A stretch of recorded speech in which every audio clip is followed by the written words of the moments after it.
You know, guys, I started out 2026 exactly as I was supposed to, and this is the first game back. This is the first tournament of 2026, and watch how I absolutely annihilate this 1700 rated player. As you guys know, I am on my road to 1500 over the board, and you guys are going to see how time just totally betrayed me. I got this dude running for dear life, and I completely ran out of time. Let's take a look at the game. Like, I want y'all to see how I'm doing my stuff. I'll probably be at 1500 much sooner than I knew. My opponent starts out with the move D4. Let's get it popping. You already know I'm ready for this. He starts out with the move D4. I play the move Knight F6. My opponent puts his bishop on F4. I play the move G6. Knight to C3. I play the move D5. My opponent plays the move E3. Bishop comes out. Knight comes out. I get castle. Queen moves to D2. I don't like that move from my opponent, but that's what he played. I immediately played the great move C5. My opponent takes, which is his first inaccuracy. I put my queen on the square A5. Computer doesn't like that. My opponent jumps forward with his knight, trying to, trap my rook in here, but I'm not going for that. Check! Okay, I take his queen. His knight takes my queen. Then I play the move knight to A6. My opponent jumps in there anyway. Not a great move, of course. I capture. Great move. Of course it is. My opponent captures, okay? Then I play the move bishop out. My opponent puts his bishop there. I take his bishop. He takes back. My coach told me, well, that's not the best move to make. I shouldn't have captured his bishop. I brought this pawn in the center, and that's all I would tell you guys about that. That was just simply not the best move to capture his bishop there. But anyway, the game must go on. I play the move rook to C8, looking at his bishop, and obviously about to get my pawn back, right? He plays the move bishop to E5. I get my pawn back, and then he puts his bishop on D4. Then I put my rook on C2. Now, this is the part my opponent, with his 1700 rated self, goes completely wrong. He tries to trap my rook, and it was this position that I'm like, okay, he's obviously trying to trap my rook. Okay, my rook has no squares to go to. He's going to move his king over and try to trap my rook here. But do I look worried? Do I look worried? Okay, my name is Dekayla, all right? And I'm going to find the move because you are breaking principles. I'm not going to tell you what principles you're breaking, but you are breaking principles. And this little trap that you think you have going on isn't going to work. So I sit there for about 2 minutes. The reason that I'm proud of this position and I'm proud of the way that I responded to it is because back in the day, I would have believed him. I would have thought, oh my God, my rook is trapped. Like, oh, rook to C2 is a bad move. I would have believed that my rook is trapped. But now I know that these players are just doing total nonsense. He's breaking principles. How can my rook be trapped? How? It's not trapped. So I find the brilliant move, knight to G4, and I just want you guys to see my level of brilliancy. What? When I put this game into the computer, it gave it an exclamation point. It changed from an exclamation point. Oh man, that made me upset. That was a brilliant move. Okay, it's a brilliant move for me because before I would have really believed that my rook is trapped. The reason that the rook is not trapped because now if you play king to D1, looking at my rook, my knight is just going to come in here and capture this pawn, and it's going to fork your king, and it's going to fork your rook, so then you would take my rook, and then I would take your rook. Okay, so no longer is there a fork of any kind. So, knight to G4, I found the best move, okay? And then my opponent plays the move D4 thinking he's getting out of it, but nobody, there's no running now because I make this brilliant move E5. Now, the computer does give that a great move. Really, really great move. It originally gave knight to G4 a great move too. So that's 2 great moves in a row. Do y'all see what I'm doing? Do y'all see how I'm coming into 2026? Y'all see me doing my stuff, my ones and my twos and my P's and my Q's, my I's and my T's. I'm doing my thing. So I play the move E5. My opponent plays the move H3. Look at the eval bar. This is a 1700 rated player. 1700 rated. Okay, after this tournament, I was a 1296 over the board, but going into this tournament, I was a 1210 over the board. Right, guys? I have to get my rating up. We're on the road to 1500 currently. So he plays this move H3, thinking that's going, what am I supposed to do? What am I do? Run? Never that. E takes D4. He takes back. E takes D4. And then I play the move rook to E8 check. Where are you going with that king? Where are you going with that king? Didn't I tell you guys about kings in the center of the board? Didn't I tell you guys about kings in the center of the board? My opponents just don't understand. Watch this video here if you guys want to see what I said about kings in the center of the board. So rook to e8. My opponent moves his king over anyway. So I play the move rook captures the bishop, right? Because now I can play that. Because if you take my rook, then of course I'll get that fork that I've been waiting for. The reason for knight to g4. So I'm really, really proud of the way I play this game, guys. And it gets worse for him. It gets worse. Okay, he takes my knight there. All right, so right now it's a pretty even game. Rook there, guys. How many great moves is that in a row? I had e5. Well, we started out with knight g4. They gave that a great move originally. Then we had e5, great move. Okay, then we had rook to e8, great move. And now we got rook to d3, great move. Do you guys see my greatness? I'm in my greatness right now. This is me playing in my greatness. I'm not trying to brag nor boast, guys, but I'm just proud of the way I played in my first tournament game back. You know, I came to work. I came to play chess. I played the move rook to d3. My opponent plays their rook to h3. Not the best move for him, of course. I take the free pawn. He plays the move f3, basically playing without a rook here, guys. And that was totally okay with me, right? Then I play the move rook to c8. Now, this is when my play gets a little bit, we could say, for sure inaccurate. Rook to c8 is a good move, you know, but it's not the best move, rook to c8. So it's not the best move, but it is a good move. But again, it's not the best move. The reason that I played it is because I see his rook isn't developed, and I didn't want it to get developed, right? So I stopped him from going to that square or getting this file, period. But just not the best move. Just not the best move, even though it does stop his rook from coming out. Right now, at this point, I need to be getting this bishop into the party. However I get this bishop into the party is my business, but she needs to be into the party, period. But anyway, I played a move rook to c8. My opponent plays the move rook to b1, protecting this pawn here. Then I played the move bishop to e5, trying to figure out.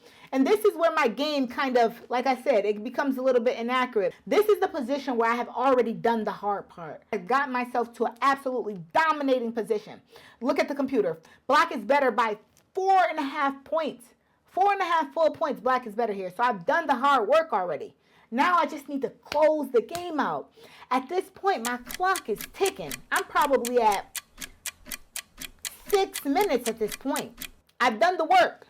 I've gotten myself to a completely won position. Like black is won here. You guys remember in this video here where I told Santa all I want for Christmas is to win 1 positions in chess?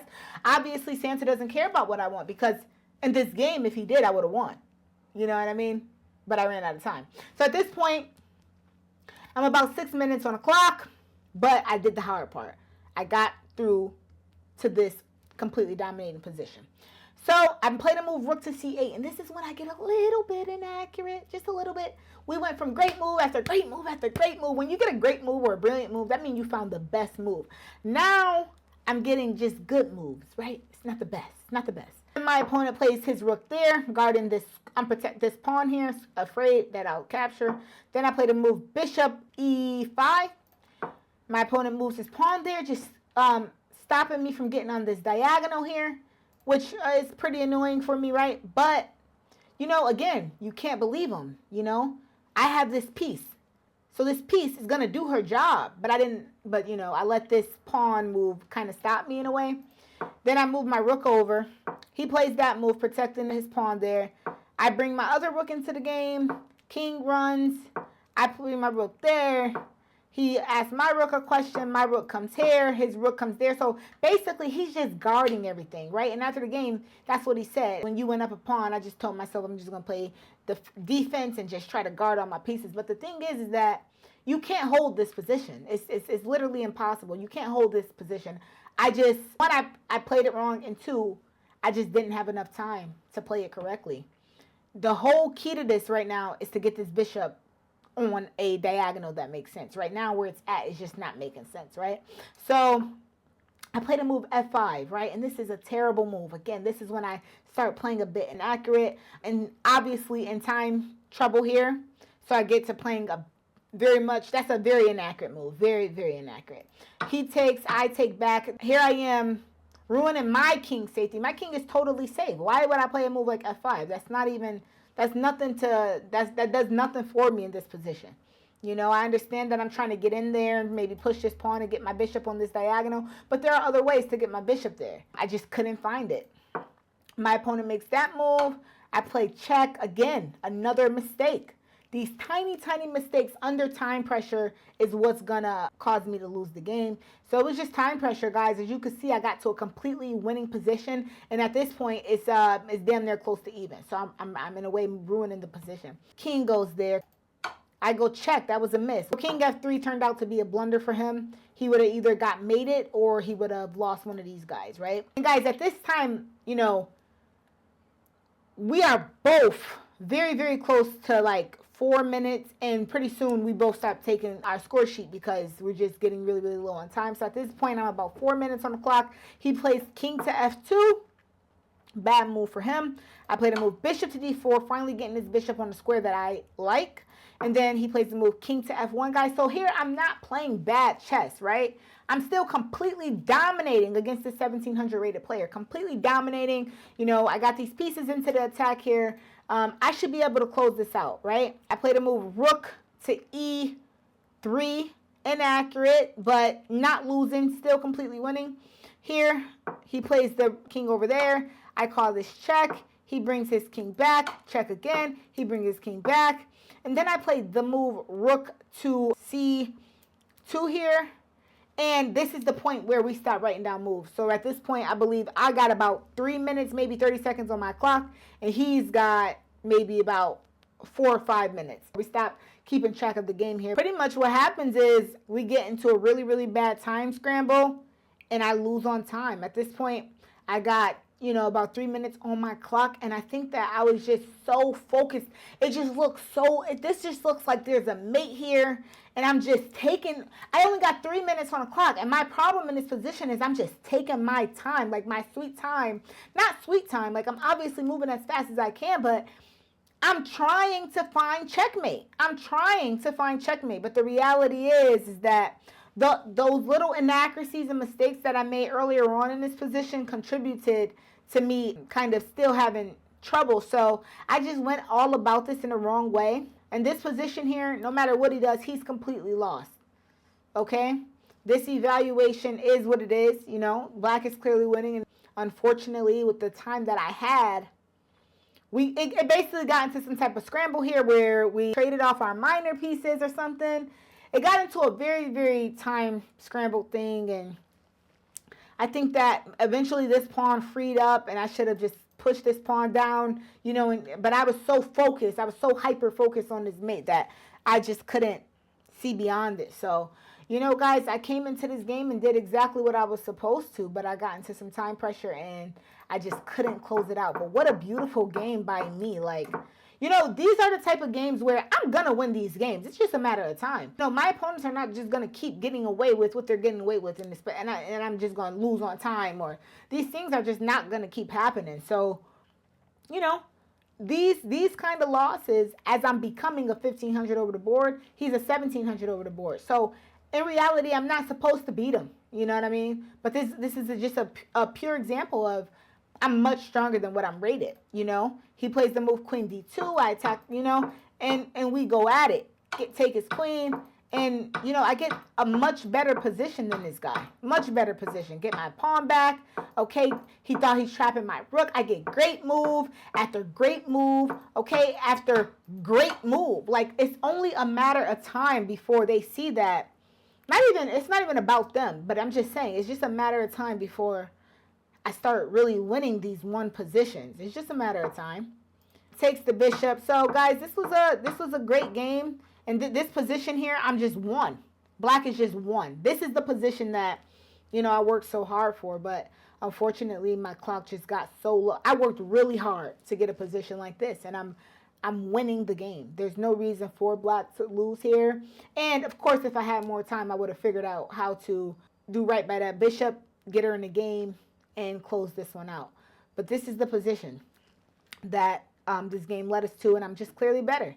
You guys already know it just went on, and I just start making small inaccuracies, right? Small inaccuracies, which led to me getting like this. That's just not good. That's just not a great move for the position at all.